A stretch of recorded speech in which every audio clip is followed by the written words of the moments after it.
เจ้าหน้าที่คณะเฉพาะกิจกรมมาตรฐานและวัดแทกได้กวดพบโรงงานน้ำมันเชื้อไฟเถื่อนที่บ่ได้คุณภาพและมีการลักลอบจำหน่ายตามปั๊มทั่วไปซึ่งสร้างผลกระทบให้กับผู้บริโภค Time to shareสวัสดีท่านผู้ชมกลับมาพบกับรายการทำทูแชร์สำหรับหัวข้อข่าวที่เราอยากจะนำเสนอในวันนี้ก็คือเกี่ยวข้องกับเรื่องของน้ำมันซึ่งในปัจจุบันน้ำมันเชื้อไฟถือว่ายังเป็นสิ่งที่หลายคนจับตาและก็ติดตามข่าวอย่างใกล้ชิดเนื่องจากว่าราคาน้ำมันมีความผันผวนและเพิ่มขึ้นอย่างต่อเนื่องซึ่งมันสร้างผลกระทบให้กับประชาชนโดยเฉพาะเรื่องของค่าของชีพที่เพิ่มขึ้นล่าสุดก็คือคณะเฉพาะกิจกรมมาตรฐานและก็วัดแทกกวดพบโรงงานผลิตน้ำมันเชื้อไฟ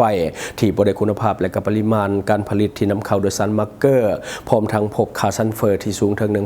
1,331 ppm ซึ่งเกินกว่าค่ามาตรฐานที่กำหนดในข้อข่าวเราได้มาจากแฟนเพจเศรษฐกิจการค้า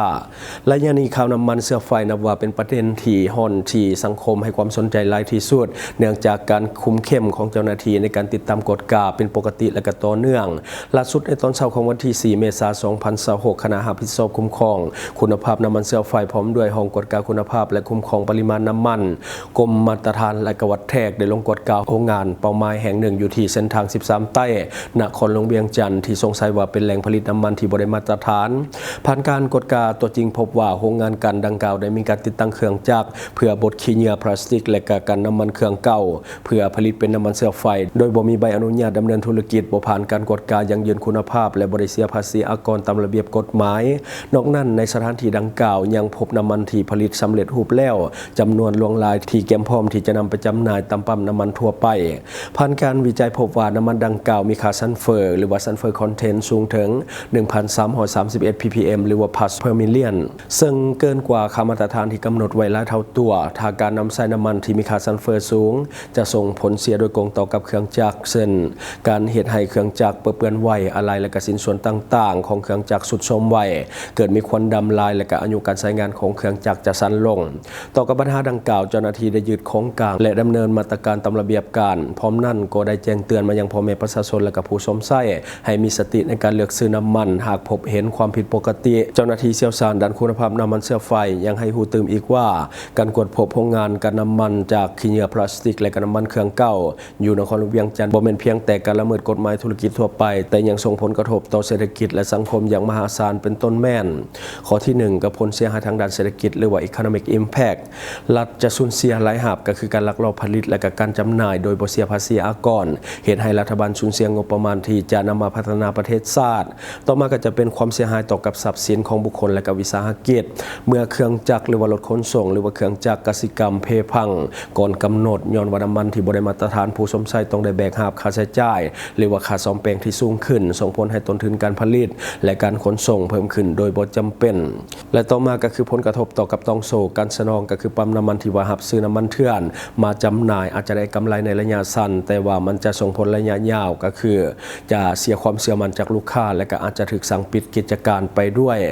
ข้อที่2ก็คือผลเสียหายทางด้านสังคมและสิ่งแวดล้อมหรือว่า social and environmental impact ซึ่งว่ามลพิษทางอากาศจะเพิ่มขึ้นน้ำมันที่มีค่าซัลเฟอร์หรือว่าซัลเฟอร์คอนเทนต์สูงถึง 1,331 ppm เกินค่ามาตรฐานหลายเท่าตัวเมื่อถูกเผาไหม้จะปล่อยไอพิษและก็ควันดำที่เป็นอันตรายต่อระบบหายใจของคนในสังคมและก่อให้เกิดฝุ่นละออง PM 2.5 ต่อมาก็จะเป็นเรื่องของความปลอดภัยโรงงานการน้ำมันที่บ่ได้มาตรฐานมักจะขาดระบบความปลอดภัยและการป้องกันที่บ่ถูกต้องซึ่งมีความเสี่ยงสูงที่จะเกิดการระเบิดหรือว่าไฟไหม้และก็ลามไปใส่ชุมชนที่อยู่ใกล้เคียงข้อที่3ก็คือผลกระทบต่อกับประชาชนหรือว่า impact on citizens ผู้บริโภคคือผู้รับเคราะห์ก็คือประชาชนเติมน้ำมันโดยบ่ฮู้ว่าเป็นน้ำมันเถื่อนต้องเสียเงินในราคาปกติแต่ว่าได้สินค้าที่ทำลายทรัพย์สินก็คือรถของท่านต่อมาก็จะเป็นเรื่องของสุขภาพการสูดดมควันพิษจากการเผาไหม้น้ำมันที่บ่สะอาดในระยะยาวส่งผลต่อสุขภาพของทั้งผู้ขับขี่และก็ผู้ที่อาศัยอยู่ในแคมป์ทางช่วงนี้น้ำมันที่บ่ได้มาตรฐานกำลังระบาดจากกลุ่มผู้ประกอบการที่หัวไซหาทางเอาเปรียบผู้บริโภคในช่วงที่เกิดวิกฤตน้ำมันในวันที่3 เดือน 4 ปี 2026ห้องกฎคุณภาพและก็คุ้มครองปริมาณน้ำมันเชื้อไฟที่นำเข้าโดยสารมาร์เกอร์ได้ติดตามลงกวดกาเป้าหมายสงสัยที่นำใส่รถบรรทุกน้ำมันเชื้อไฟหมายเลขทะเบียนบข ซีไปธุรกิจ 1% ที่คนน้ำมันไพโรไลซิสอยู่ที่เส้นทางนอกตัวเมืองแขวงบริคำไซที่บ่ผ่านการกวดกาด้านคุณภาพก่อนจะนำลงไปจำหน่ายดังนั้นคณะเฉพาะกิจจึงได้ยึดรถและก็น้ำมันเชื้อไฟไว้เพื่อเป็นหลักฐานส่วนผลกวดคุณภาพน้ำมันเชื้อไฟแมนแฟลตพอยต์ต่ำกว่า 30 องศาเซลเซียสและซัลเฟอร์คอนเทนต์ก็คือเท่ากับ 1,331 ppm อุณหภูมิการกันตัวที่ 90% หรือว่าที่ 90 สูงกว่า 360 องศาเซลเซียสแม่นบ่ผ่านมาตรฐานแห่งชาติและมาตรฐานสากลห้องหับพร้อมกันนั้นน้ำมันดังกล่าวแม่นบ่ได้เสียภาษีอากรท่านใดที่ว่าพบเห็นเคสต้องสงสัยอย่าลืมแจ้งไปที่สายด่วน1513ก็คือแจ้งเคสโดยบ่เสียค่าใช้จ่ายบัดนี้เฮามาฮู้จักกับจุดเริ่มต้นและก็ที่มาของการผลิตน้ำมันจากสิ่งเศษเหลือหรือว่าพลาสติกนั่นเองการผลิตน้ำมันจากขี้เหงื่อโดยเฉพาะเป็นขี้เหงื่อที่เป็นพลาสติกโดยใส่กระบวนการทางเคมีที่เอิ้นว่าไพโรไลซิส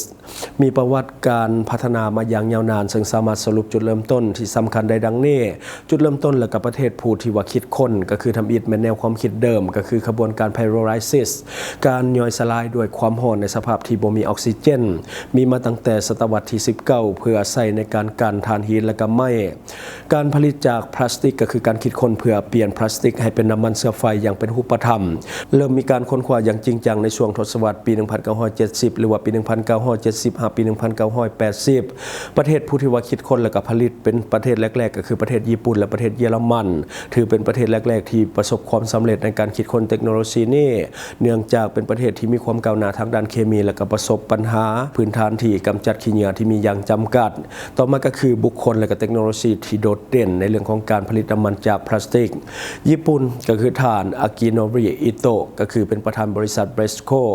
ถือเป็นบุคคลที่ว่ามีชื่อเสียงในการพัฒนาเครื่องเปลี่ยนพลาสติกให้เป็นน้ำมันขนาดน้อยที่ใส่ในครัวเรือนซึ่งเฮ็ดให้โลกได้เห็นว่าขี้เหงื่อสามารถที่จะเปลี่ยนเป็นพลังงานได้ง่ายต่อมาก็จะเป็นประเทศเยอรมันได้พัฒนาระบบในระดับอุตสาหกรรมขนาดใหญ่มาตั้งแต่ช่วงวิกฤตน้ำมันในปี 1973 เพื่อส่งหาแหล่งพลังงานทดแทนข้อที่3ก็คือกระบวนการเฮ็ดเวียกโดยย่อก็คือเทคโนโลยีนี่เฮ็ดเวียกโดยการนำเอาขี้เหงื่อที่เป็นพลาสติกซึ่งมีต้นกำเนิดมาจากน้ำมันดิบอยู่แล้วมาผ่านกระบวนการก็คือขั้นตอนเริ่มต้นเอิ้นว่า heating ให้ความร้อนสูงถึง 400-500 องศาเซลเซียสในทางปิดที่บ่มีอากาศขั้นตอนต่อมาจะเอิ้นว่า vaporization ก็คือพลาสติกจะละลายและก็กลายเป็นไอขั้นตอนต่อมาเอิ้นว่า condensation ไอดังกล่าวจะถูกเฮ็ดให้เย็นลงและกันตัวออกมากลายเป็นน้ำมันดิบสังเคราะห์หรือว่า synthetic crude oil ซึ่งสามารถนำไปกันต่อเป็นน้ำมันกระสวนน้ำมันไอชังและก็น้ำมันก๊าซได้สภาพการในปัจจุบันก็คือในปัจจุบันเทคโนโลยีก็คือ waste to energy หรือว่า WTE แม้นได้แพร่หลายในทั่วโลกรวมทั้งในอาเซียนของพวกเฮาอย่างประเทศไทยและประเทศเวียดนามก็มีโครงการต้นแบบในการผลิตน้ำมันจากขี้เหงื่อแล้วอันนี้ก็คือรายละเอียดนี่เป็นที่มาของน้ำมันที่เฮากันจากขี้เหงื่อซึ่งว่าหลายประเทศก็มีแล้วในปัจจุบันรวมทั้งประเทศอาเซียนของพวกเฮาซึ่งว่าเป็นความรู้เล็กๆน้อยๆเกี่ยวกับสิ่งที่เฮาจะได้ใช้โดยบ่ฮู้ตัวแล้วก็จะเกิดผลกระทบกับการใช้ชีวิตจะใช้น้ำมันโดยบ่ได้มาตรฐานก็คือจะทำลายเครื่องจักรและก็สภาพแวดล้อมที่เฮาอยู่ฉะนั้นท่านใดที่ว่าจะใช้น้ำมันก็ควรเลือกใช้กับปั๊มหรือว่าสถานที่ที่ได้มาตรฐานและก็เชื่อถือไว้วางใจได้เท่านั้นตัวอย่างปั๊มใหญ่ๆเนาะอันนี้ก็คือสิ่งที่เฮาเก็บมาเล่าสู่ฟังหวังว่าท่านจะได้รับสาระดีๆสำหรับท่านที่ว่าเบิ่งรายการเฮาอยู่คิดเห็นจะได้กับสิ่งที่ว่านำเสนอไปก็อย่าลืมฝากไว้ภายใต้คอมเมนต์ของเฮาและข้าพเจ้าจะเข้าไปอ่านด้วยตนเองขอขอบใจสนใจโฆษณาประชาสัมพันธ์ธุรกิจและผลิตภัณฑ์ของท่านผ่านรายการของเฮาสนใจติดต่อตามข้อมูลที่ขึ้นหน้าจอในปัจจุบันได้เลย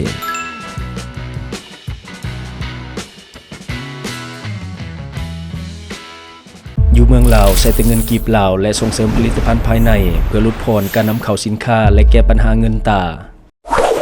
Subscribe for more video.